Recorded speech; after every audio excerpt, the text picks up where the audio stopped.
Hello everyone, and welcome to my Shotocourt Ken ledge trapping method. This video is going to be rather short in terms of table of contents, mostly because this will only be covering the components of the ledge trap method, the counter of the method, and video examples of the method. Keep in mind that this method was one that I created on my own, so this might not exactly work for you. This is just me sharing a ledge trapping setup that I made. Starting with the components of the ledge trap method. At the end of this section, I will be showing a diagram of what is covered by each component of the method to help clarify really how the counter and how the method works. Starting with Hadoken. It's the easiest part of the method since it really doesn't require a whole lot of thinking on your part. The idea is that you're just shooting Hadoken out on cooldown so that if the enemy decides to get up onto the stage, they get hit and they get knocked back off the stage. This also starts up with conditioning. Keep in mind that you want to vary up the speed of Hadoken as you're spamming them out. This is important to maintain the ledge pressure on the enemy and at the same time not requiring you to be on the edge of the stage. Doing this also makes the enemy heavily favor a jump in. This jump in favoring allows for basically a Shoryuken setup, which will be covered in a bit. Positioning. In this exact spot is where you want to stand. It's kind of hard at first to know where to stand specifically, but the easiest way to put it is like this. You want to stand in a spot where if the enemy jumps in, you're in prime Shoryuken range that is also below them. You also position here to react with your smash attack if they try to roll onto the stage.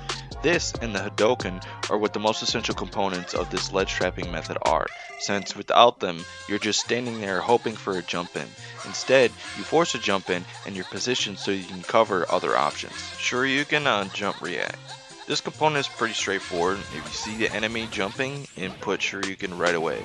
Combined with your positioning, you can predict where the enemy will be landing, giving you a free Shoryuken setup. Last component is up smash or down smash on a roll.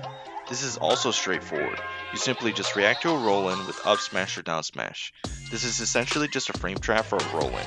Really, you could also frame trap with a Shoryuken as well by dashing back or forward, but that also can enable the enemy to punish you on a whiff, and is in general more risk compared to the smashes. Here's a moving diagram with the three main components of the ledge trap. Linked in the description will be a still diagram of all the components, but it doesn't look nearly as cool as this. As you can see, there isn't really a whole lot of ways an enemy can deal with this ledge trap since it accounts for so many options of the enemy. As a result, I'm going to go over the two main counters that I have been on the receiving end of, mostly to allow you to plan ahead as to what the enemy can or will do if they know how to avoid this strategy. I know that there are more niche kinds of strategies that can avoid some parts of this ledge trap, but those won't be addressed. Counter number one is double jumping in. Because of your positioning, if the enemy decides to double jump, this can effectively allow them to air dodge out of your Shoryuken setup. This means that you lose out on a safe Shoryuken. You could reposition to reset up a Shoryuken, but doing that presents a higher risk to the Ken player. You should just treat this situation like advantage state in neutral. Counter number two is just approaching on the stage. It's a riskier method but a higher reward. Basically, you get on the stage between Hadokens, jump over the next Hadoken, thus enabling you to launch an aerial attack at Ken. Ken can quite easily stop using Hadoken once he sees that they've gotten onto the stage as well though. Jumping close to Ken, however, also presents another Shoryuken setup opportunity, so there is still risk. A quick offshoot of this counter is to simply get on stage and shield. This is just a safer route to put the game back to neutral state. Really, counter number two is the most ideal, but can be more difficult if you're not used to this ledge trapping setup. To end the video, I'm going to slowly go over one clip of this ledge trap method, describing each component I previously talked about. Then after that, I'll let a collection of ledge trap clips run to the end. This clip is slowed down. I start with shooting out the first Hadoken, which starts up the conditioning. You do kind of want to be wary about spamming out Hadoken since there is a pretty long end leg on it. To mess with the conditioning, I actually walked forward a little bit, and now I walk a little bit backward to cover that Shoryuken range, and he lands exactly right on the dot where I want him to be. Now we are at the end of the video. I want to thank you for watching. More content will be on the way at some point. I want to shout out the Shotocourt Discord and all the active members there, as everyone there is usually helpful in answering or developing strategy for Ken and Ryu.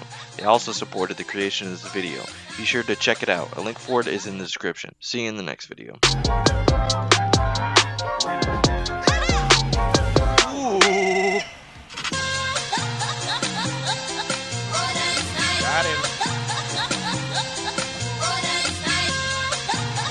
Got him.